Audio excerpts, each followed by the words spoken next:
नमस्कार। मध्य प्रदेश में विधानसभा चुनाव अगले साल होने हैं, जिसे देखते हुए भाजपा एक बार फिर संघ के नक्शे कदम पर चलने के लिए तैयार है। मिशन 2023 को फतेह करने के लिए संघ ने भाजपा के कानों में मंत्र फूंक दिया है और एक बार फिर सामाजिक समरसता पर जोर देने का निर्णय किया गया है। भाजपा का फोकस दलित और आदिवासी वोट बैंक पर है। यही वह वोट बैंक है जो 2023 में भाजपा की नैया पार लगा सकता है, जिसको देखते हुए प्लान तैयार किया जा रहा है। संघ ने अभियान चलाने को कहा है। वहीं सामाजिक समरसता के अभियान के बीच संघ प्रमुख भी उज्जैन दौरे पर है। संघ प्रमुख का यह दौरा मालवा के लिहाज से काफ़ी अहम माना जा रहा है। तो अटेंशन में आज हम इसी पर चर्चा करेंगे, लेकिन उसके पहले देखिए हमारी खास रिपोर्ट।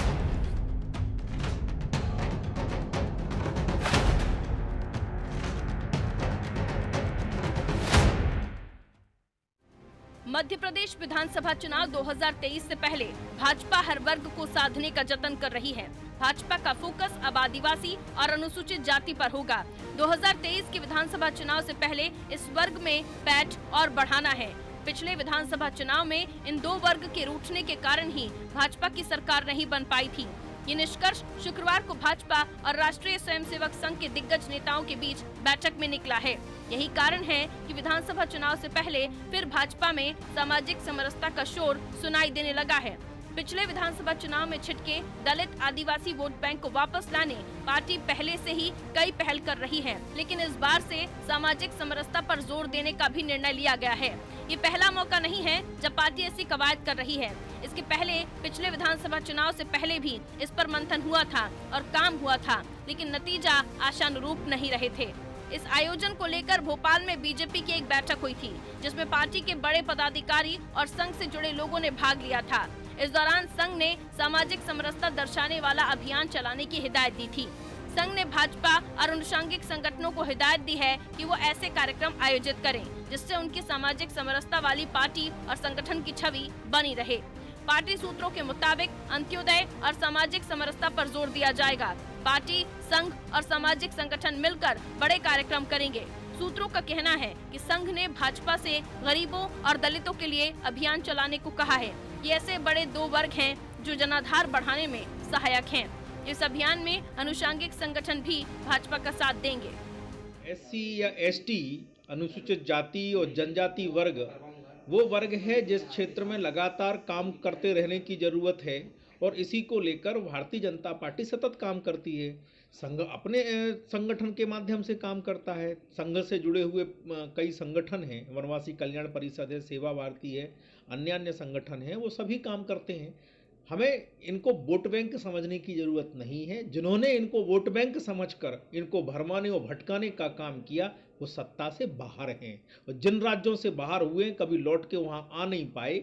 देश से बाहर हुए नेता प्रतिपक्ष लायक संख्या नहीं जुटा पाए। इन्होंने इन वर्गों को ठगने का काम किया। वो पार्टी कांग्रेस है और इसीलिए इन वर्गों के सांसद, विधायक या स्थानीय निकायों के जनप्रतिनिधि सबसे ज़्यादा देश में भाजपा के हैं। कांग्रेस का तो नाम लेवा नहीं है। भारतीय जनता पार्टी को सिवाय इवेंट मैनेजमेंट के फिलहाल कुछ दिखाई नहीं दे रहा है और भारतीय जनता पार्टी वक्त के पहले लगता है चुनावी मोड में आ चुकी है, जहां सरकार का फोकस आज युवा बेरोजगारी पर, बढ़ती हुई महंगाई पर, माताओं बहनों की सुरक्षा पर होना चाहिए था। वो अपने संगठन के, अपने चुनावों की तैयारी में संलग्न हो चुकी है और अपने संगठन को जो है मजबूत करने का काम उन्होंने अभी से लगता है शुरू कर दिया है और अपनी गलतियों को सुधारने का काम शुरू कर दिया है। वक्त आने पर टंट्या मामा की याद आ जाती है, वक्त आने पर रानी कमलापति की याद आ जाती है, वक्त आने पर जो है संत रविदास की याद आ जाती है। लेकिन जब उस वर्ग के असल उत्थान की बात होती है, असल में कार्य करने की, उसको मूल मुद्दों पर ध्यान फोकस करने की बात होती है, तो भारतीय जनता पार्टी की सरकार पूरी तरह फेलियर दिखाई देती है। संघ प्रमुख मोहन भागवत भी 4 दिन के दौरे पर उज्जैन पहुंचे हैं। वो कई महत्वपूर्ण बैठकों में शामिल होंगे और बैठकों को संबोधित करेंगे। साथ ही संघ के वार्षिक कार्यक्रमों की भी समीक्षा की जाएगी। मोहन भागवत उज्जैन में संगठन के काम और उसके भविष्य को लेकर भी संगठन के अन्य अधिकारियों के साथ मंथन करेंगे। संघ के विस्तार पर भी चर्चा की जाएगी। इस दौरान सीएम शिवराज सहित तमाम मंत्री उनसे मुलाकात कर सकते हैं। सामाजिक समरसता के अभियान के बीच भागवत का ये दौरा मालवा के लिहाज से भी महत्वपूर्ण है। पिछले चुनाव में यहाँ बीजेपी को भारी नुकसान उठाना पड़ा था। यही कारण है कि संघ यहाँ भी पूरा फोकस कर रहा है। वैसे इस तरह के अभियान बीजेपी और संघ परिवार पहले भी चलाते रहे हैं, लेकिन पूर्व में बीजेपी ने इन अभियानों को ज्यादा गंभीरता से नहीं लिया था और इसका खामियाजा उसे 2018 में भुगतना पड़ा था। उम्मीद की जा रही है कि बीजेपी इससे सबक लेगी। ब्यूरो रिपोर्ट, अनादि टीवी।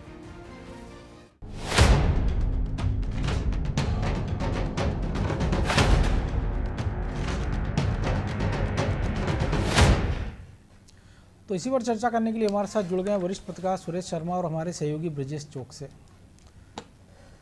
बहुत स्वागत है शर्मा जी आपका।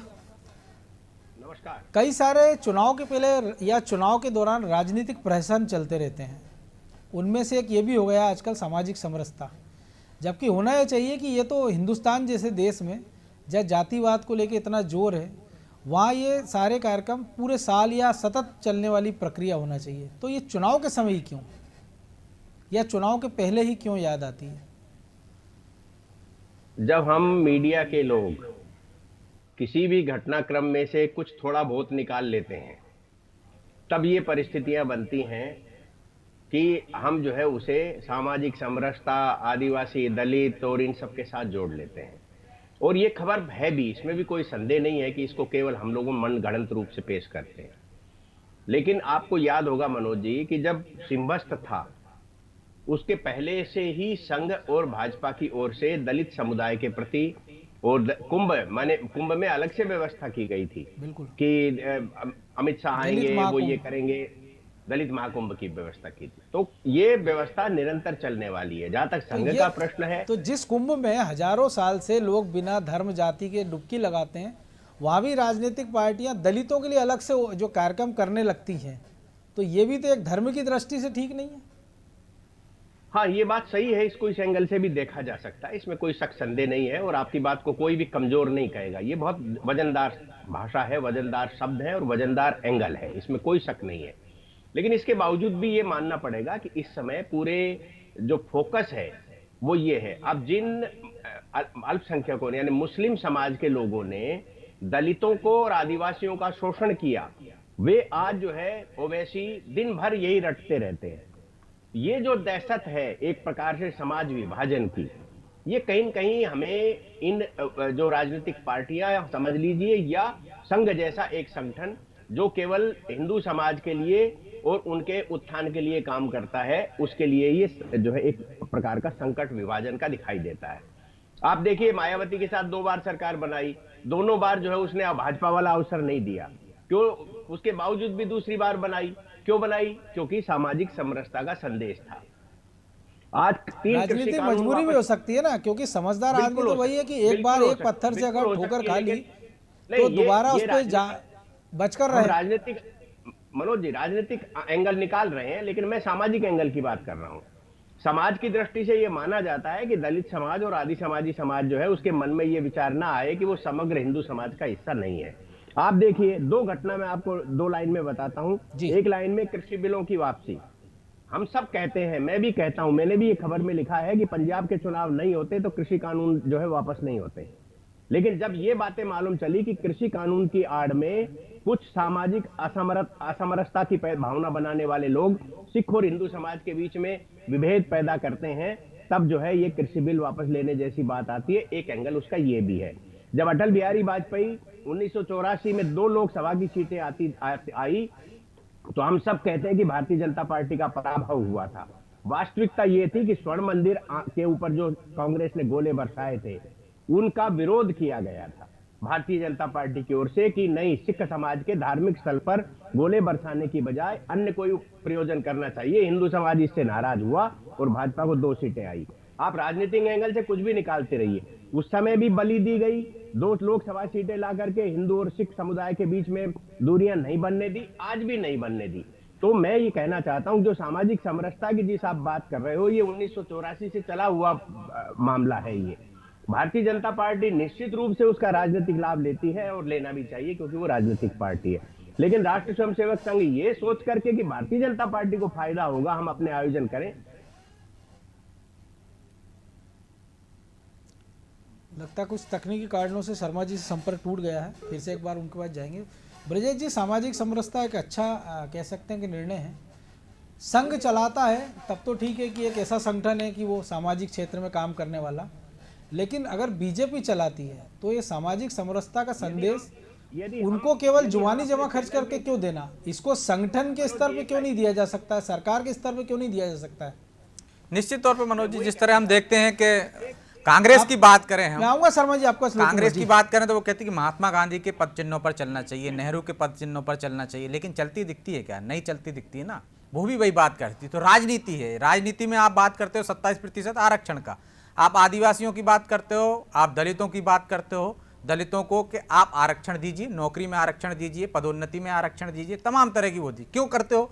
क्योंकि आप उनको अपने बराबर लाना चाहते हो। जो लंबे सालों से, कई वर्षों से जो दबे कुचले रहे हैं, उनको आप सामाजिक समरसता में लाना चाहते हो, बराबरी पर लाना चाहते हो। तो बराबरी को कहने के लिए लाना चाहते हो ना आप। यदि लाना चाहते हो आप, तो आप प्रयोग कीजिए। आप देखिए मध्य प्रदेश में यदि भाजपा ये करना चाहती है, यदि ये कहा जा रहा है कि 2018 में जो संघ की लाइन थी उस पर नहीं चले, सामाजिक समरसता नहीं बनी, आदिवासी और दलित वोट बैंक खिसक गए, तो आप सरकार से बाहर हो गए। तो आप बाकी सब काम कर रहे हैं, रानी कमलापति से लेकर आप टंटिया मामा तक को सबको याद कर रहे हैं, संत रविदास को तो याद कर रहे हो, अच्छी बात है, याद कीजिए। लेकिन एक ऐसा सम्मानजनक भी दे दीजिए। उत्तर प्रदेश में हम देखते हैं कि आप ब्राह्मणों को साधते हो तो आप मौर्य को मुख्यमंत्री बना देते हो। तो वोट बैंक की राजनीति, जो शर्मा जी कह रहे हैं सही बात है, राजनीतिक दलों को करना चाहिए। तो मध्य प्रदेश में क्यों नहीं? आप मुख्यमंत्री नहीं बना सकते हो, जिस तरह कांग्रेस ने घोषणा की थी, नहीं बनाया। लेकिन आप मध्य प्रदेश में प्रदेश अध्यक्ष तो बना सकते हो।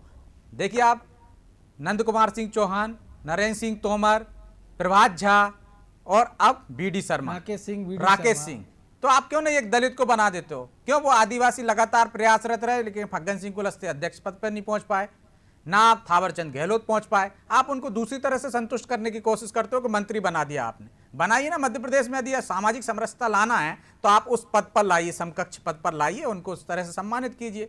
कैसे नहीं आएगी? वो अपने वर्ग में ज़्यादा पैंट बनाएंगे तो आपको सामाजिक समरसता वैसे ही आ जाएगी। तो आपको इस तरह के प्रयोग करने की जरूरत नहीं है। आपको काम करना है तो आप करिए, लेकिन आप उनको दर्जा भी दीजिए, इस तरह के प्रयोग कीजिए।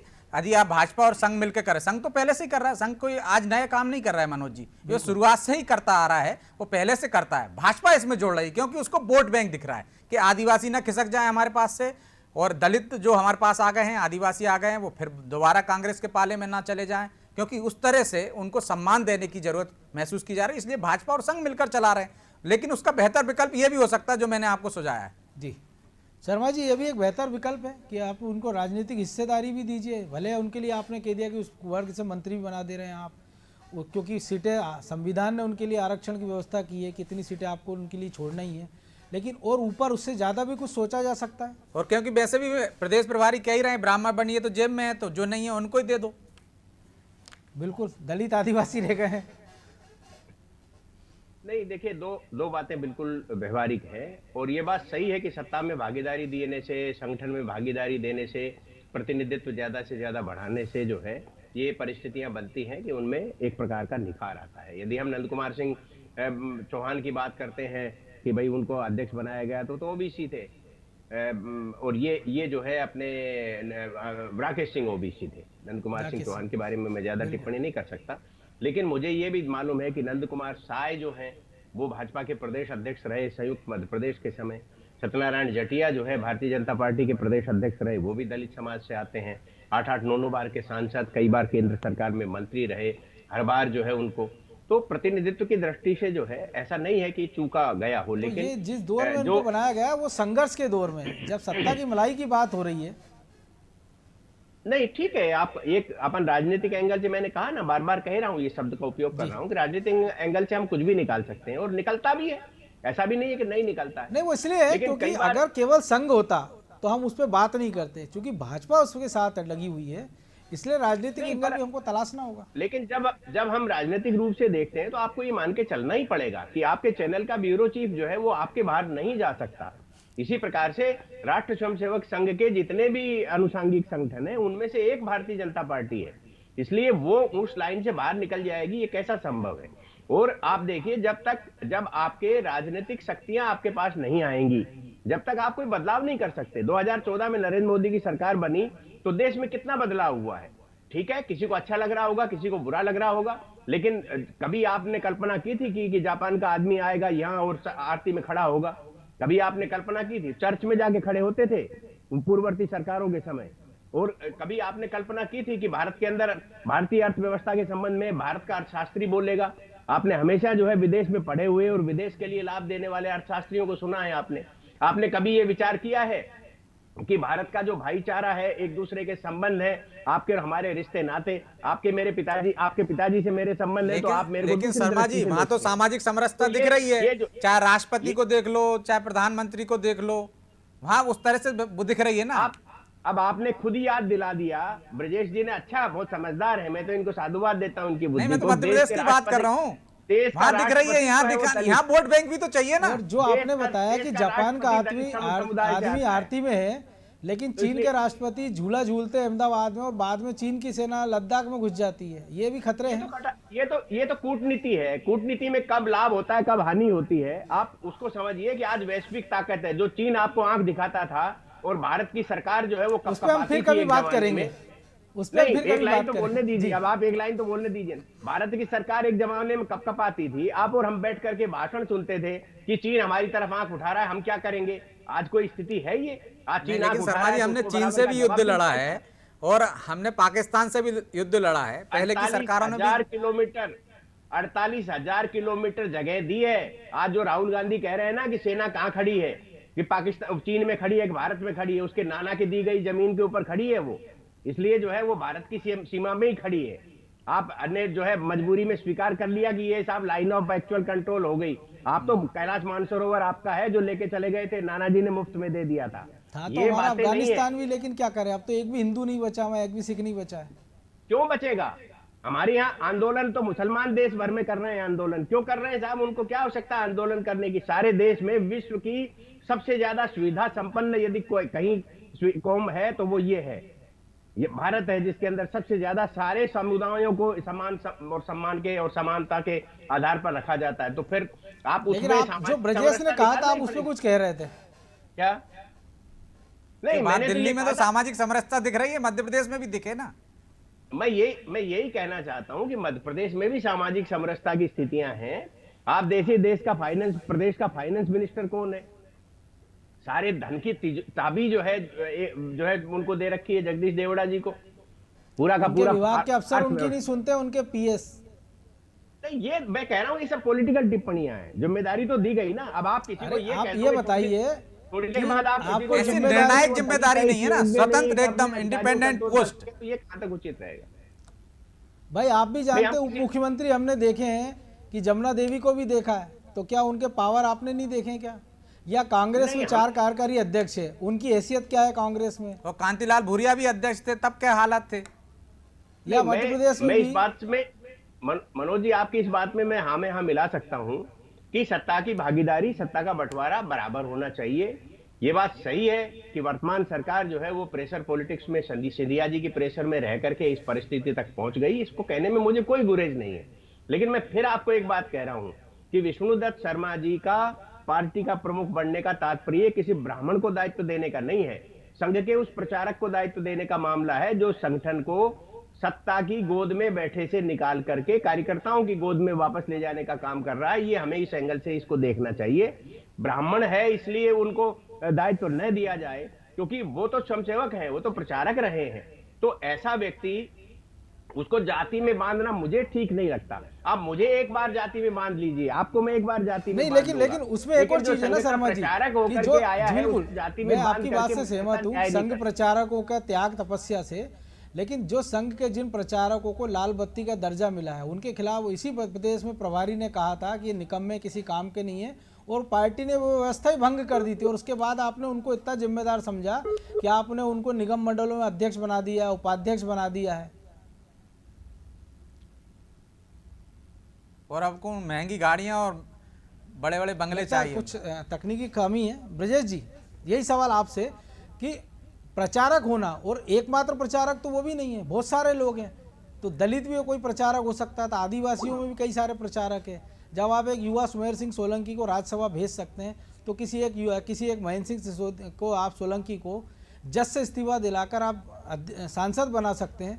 तो प्रदेश अध्यक्ष के लिए भी ऐसी कोई व्यवस्था आप कर ही सकते थे, निश्चित तौर पर या और मनोज जी, दूसरे आपको दायित्व उनको बड़े दे नेतृत्व सकते को थे। लाना पड़ेगा, उस नेतृत्व को उभारना पड़ेगा। यदि आप बात कर रहे हैं सामाजिक समरसता की, तो आपको उस क्षेत्र से, उस वर्ग से ऐसा नेता लाना पड़ेगा जो स्वीकार्य हो उस समाज में, तो वो आपको वोट बैंक में तब्दील कर सकता है वहां के आपको एक लोगों लीडरशिप को, और डेवलप भी आपको करना लीडरशिप पड़ेगी। हो सकती है। लेकिन हम देख रहे हैं, चाहे कांग्रेस हो मनोज जी, चाहे बीजेपी हो, कांग्रेस ने भी जो आदिवासी नेता हैं, जो दलित नेता हैं, उनका दोहन ही किया एक तरह से। चाहे जमुना देवी लड़ते लड़ते स्वर्ग सिधार गई, उनके भतीजे आज भी लड़ रहे हैं कांग्रेस में। चाहे कांतिलाल भूरिया को देखिए आप, यदि सिर्फ आप एक वोट बैंक के लिए भूरिया को साधते हो, लेकिन वैसा नहीं है। यदि वो प्रदेश अध्यक्ष बने, सुरेंद्र चौधरी का उदाहरण प्रदेश है अध्यक्ष बने तो रिमोट की तरह चलते थे, आप रिमोट से चलाते थे उनको प्रदेश अध्यक्ष की। एक वैसा नेतृत्व आपको चाहिए। यदि आप उस वर्ग को साधना चाहते हो, उस वर्ग को उठाना चाहते हो, उसके हित की बात करना चाहते हो, तो ऐसा नेतृत्व भी वहां खड़ा करना पड़ेगा आपको।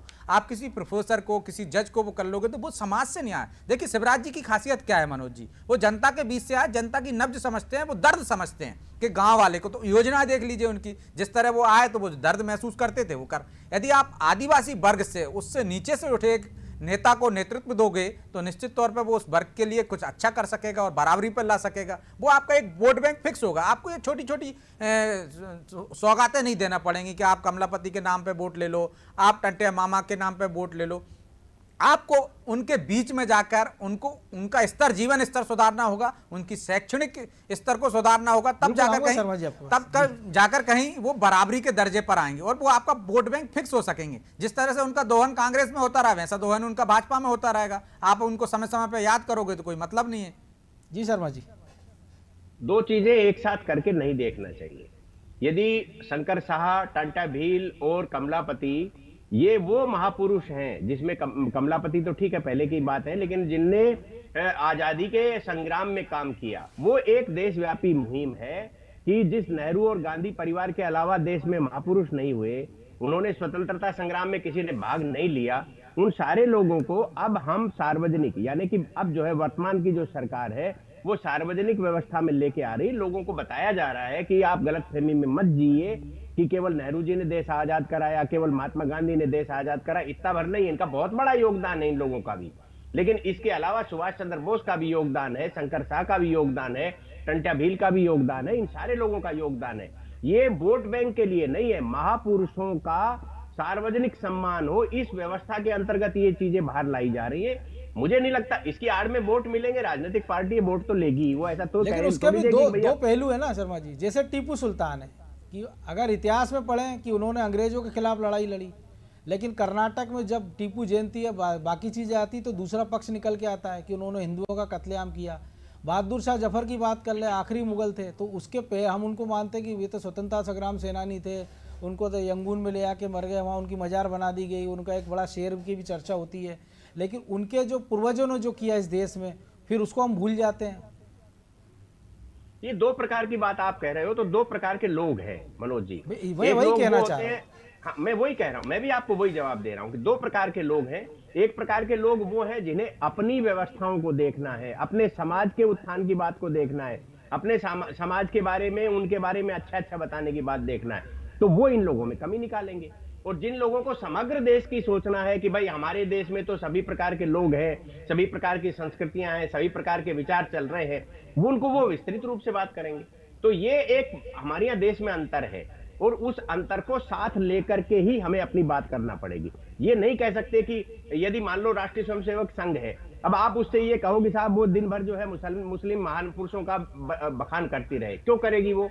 क्योंकि वो अपना काम करेंगे। विश्व हिंदू परिषद को आप ये कहो कि नहीं नहीं आप तो जो है मुसलमानों के लिए भी काम करिए और आप तो फला के लिए भी काम करिए, जिनने अपना एजेंडा बना रखा है। कांग्रेस पार्टी को आप ये कहो कि वो तो राष्ट्रीय स्वयंसेवक की प्रशंसा करे, तो कैसे करेगी वो? तो ये कुल मिलाकर के अपने राजनीतिक एजेंडे में अपने करते हैं, वो भी समय समय प्रशंसा करते हैं, वो भी ठीक है, वो तो आप भी जानते हैं और हम भी जानते हैं क्यों करते हैं। लेकिन दोनों तरह के लोग होते हैं। निंदक न्यारे राखी अपने यहाँ तो कहा ही जाता है ना, बाकायदा ही जाता है। तो निंदक यदि कुछ कह रहा है, बता रहा है, तो उसको भी सुधारने के लिए दूसरा पक्ष भी जरूरी है ना शर्मा जी। कि यदि आप वो आपकी कमियां बता रहा है तो ठीक कर लीजिए, आप बेहतर होते चले जाएंगे। यदि आप उसको सिर्फ इस आधार पर छोड़ दें कि वो विरोधी है और सिर्फ विरोध करना, आरोप लगाना उसका काम है, तो फिर कहां से सुधार होगा? फिर तो आप अपने हिसाब से चलते रहिए अपनी लाइन पर। फिर सामाजिक समरसता भी नहीं आएगी और धार्मिक समरसता तो किसी पार्लियामेंट देश में में- भी संभव ही नहीं है। पार्लियामेंट बहरहाल समय में इजाजत नहीं दे रहा है, प्रधानमंत्री इसलिए चर्चा को यहीं विराम देना होगा। तो निश्चित तौर पर कि एक अच्छी पहल की है संघ परिवार ने, लेकिन हमने लगातार देखा है कि पहले भी एक बार इसी मध्य प्रदेश या पूरे देश में संघ ने एक पहल की थी कि एक गांव, एक कुआं, एक शमशान, एक मंदिर। लेकिन फिर एट्रोसिटी एक्ट की बात हो या बाद के जो घटनाक्रम हुए हैं जिसके कारण ये समरसता खतरे में पड़ी और जिसका खामियाजा मध्य प्रदेश में बीजेपी को भुगतना पड़ा। लेकिन राजनीतिक दलों को भी ये सोचना होगा कि केवल वोट बैंक की राजनीति के लिए अगर आप ऐसे कार्यक्रम चलाएंगे तो उससे केवल आपका क्षणिक भला हो सकता है, लेकिन उस बड़े तबके का भला नहीं होगा जिसकी सामाजिक समरसता की आप बात करें। जब तक आप उसको राजनीति में हिस्सेदारी नहीं करोगे, शीर्ष पदों में उनको स्थान नहीं मिलेगा, तब तक शायद ये समरसता का राग बेमानी होगा। टेंशन में आज इतना ही, मुझे दीजिए इजाज़त और आप देखते रहिए अनादि टीवी। नमस्कार।